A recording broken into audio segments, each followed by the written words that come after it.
Selamat pagi budak-budak sekalian.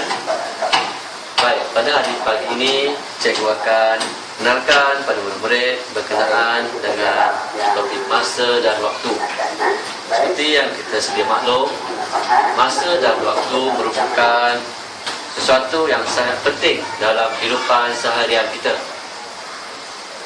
Contohnya, kita menggunakan masa dalam aktiviti harian untuk menentukan masa. Contohnya, pada pukul berapa kita bangun tidur, pada pukul berapa kita makan, dan pada pukul berapa aktiviti yang lain. Okey, sehinggalah selesai pada satu hari. Baik, dalam menentukan masa, kita menggunakan jam seperti yang saya tunjukkan ini. Ini ialah muka jam. Jadi, saya rasa murid pasti pernah lihat jam ini yang berada di rumah ataupun di mana-mana sahaja. Okay. Baik, murid-murid sekalian, ini yang saya tunjukkan ini ialah jam yang berbentuk analog. Dapat dua jenis jam di dunia ini, iaitu jam berbentuk digital dan jam berbentuk analog. Jam berbentuk digital ialah jam yang berbentuk nombor, iaitu kita boleh terus baca nombor daripada yang dipaparkan pada skrin. Manakala jam berbentuk analog ini ialah jam yang menggunakan nombor seperti yang murid-murid lihat ini. Baik, murid-murid sekalian, jika kita perhatikan pada muka jam ini, terdapat beberapa nombor, daripada nombor 1, 2, 3, 4, 5, 6, 7, 8, 9, 10, 11 dan 12. Manakala jika kita perhatikan di tengah-tengah ini, terdapat 3 jarum yang berbeza bentuk dan saiznya, iaitu jarum yang panjang dan nipis ini ialah jarum saat. Manakala jarum yang kedua ini yang lebih panjang, iaitu jarum pendek. Manakala jarum yang paling pendek iaitu jarum jam. Sebentar lagi saya akan menerangkan kepada murid-murid penggunaan jarum-jarum ini. Baik, murid-murid sekalian,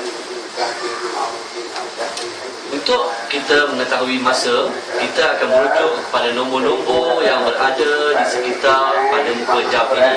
Itu contohnya, untuk menentukan jam.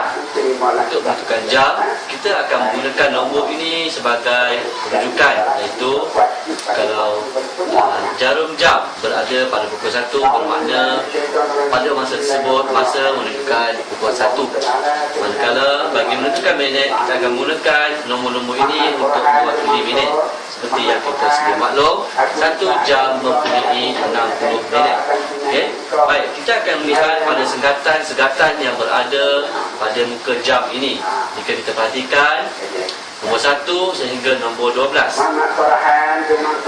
Baik, murid-murid, nombor 1 ini mewakili jika kita menggunakan sifar 5, iaitu 5, 10, 15, 20, 25, 30, 35, 40, 45, 50, 55 dan 60.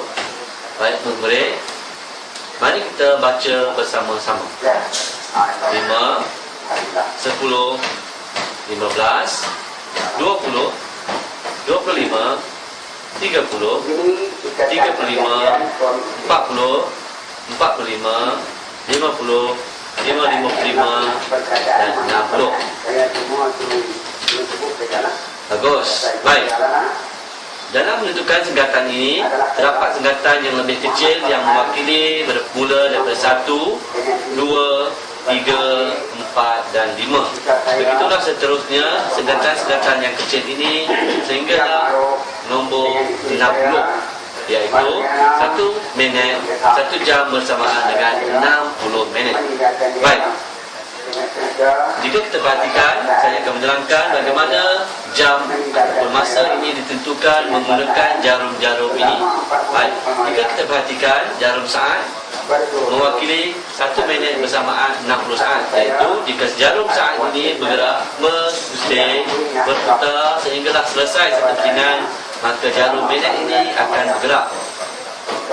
Manakala jika jarum magnet ini bergerak sehingga habis satu pusingan, maka dia akan menunjukkan jam. Jadi setiap jarum ini mempunyai peranan yang tersendiri dalam menentukan masa dan waktu. Contohnya, jika keadaan sekarang, jarum jam menunjukkan pada pukul 2, manakala jarum magnet menunjukkan tepat jam 12. Bermakna sekarang jam menunjukkan pukul 2. Baik, jika saya pusingkan kedudukan jarum magnet ini berputar sehingga selesai satu pusingan, maka jarum jam ini akan berubah kedudukannya. Sila murid-murid perhatikan apa yang saya lakukan ini. Sebanyak Republik Malaysia atau senilai dengannya, maka pada ketika itu tertolaknya dia. Okey, murid dapat perhatikan jarum jam mula bergerak apabila jarum magnet ini digerakkan. Bodohan. Apa makna? Ini mana kita kena jaga dengan baik.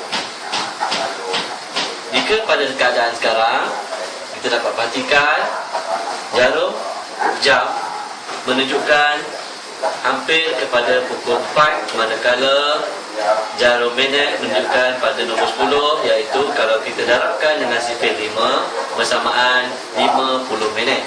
Jadi pada jam sekarang, kemudian perhatikan ialah menunjukkan pada pukul 3.50.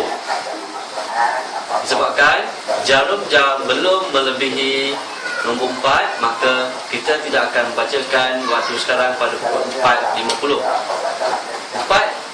Selepas jarum jam melebihi pukul 4, maka kita akan bacakan jam. Okey, jadi murid perlu perhatikan betul-betul keadaan jarum jam ini sama ada melepasi sesuatu nombor ataupun belum. Jika dia berada dalam kawasan antara 3 atau antara sengkatan ini, maka jam mewakili nombor yang berada di atasnya. Jika melebihi nombor yang seterusnya, maka jam menunjukkan pukul sebelumnya. Begitu juga dengan minit. Jika minit menunjukkan pada sengkatan yang lebih kecil, kita akan bacakan sengkatan yang sebelumnya. Contoh sekarang, jarum minit melebihi sedikit pada pukul 50 minit, maka keadaan masih lagi 50 minit. Jika saya pusingkan lagi kedudukan jarum jam ini pada kedudukan sekarang, iaitu kita perhatikan jarum jam sudah bergerak melebihi angka 4. Jadi keadaan sudah bertukar kepada pukul 4. Dan jarum magnet menunjukkan pada kedudukan 3, iaitu jika kita darabkan 3 dengan 5, maka kita akan dapat 15. Maka keadaan sekarang menunjukkan pukul 4.15. Begitulah seterusnya jika saya putarkan jarum magnet, dan jarum jam akan bergerak secara automatik untuk menunjukkan waktu-waktu pada muka jam ini. Baik, murid, cikgu harap murid faham berkenaan dengan topik masa dan waktu yang cikgu terangkan pada hari ini. Baik, sebentar lagi cikgu akan berikan lembaran kerja untuk murid sama-sama mengisikan berdasarkan jarum magnet dan jam, iaitu murid-murid boleh menulis pada muka lembaran kerja yang kosong untuk murid-murid letakkan berdasarkan jam. Itu contohnya 1, 2, 3, 4, 5, 6, 7, 8, 9, 10, 11 dan 12. Manakala untuk menunjukkan magnet, murid-murid boleh meletakkan di sini 5, 10, 15, 20, 25, 30, 35, 40, 45, 50, 55 dan 60. Baik, cikgu harap murid-murid dapat meletakkan kedudukan nombor-nombor untuk mewakili jam dan minit ini pada tempat yang betul. Cikgu rasa sekian saja untuk pelajaran pada pagi ini. Harapkan murid dapat menyelesaikan tugasan yang diberikan dengan baik. Sekian, terima kasih.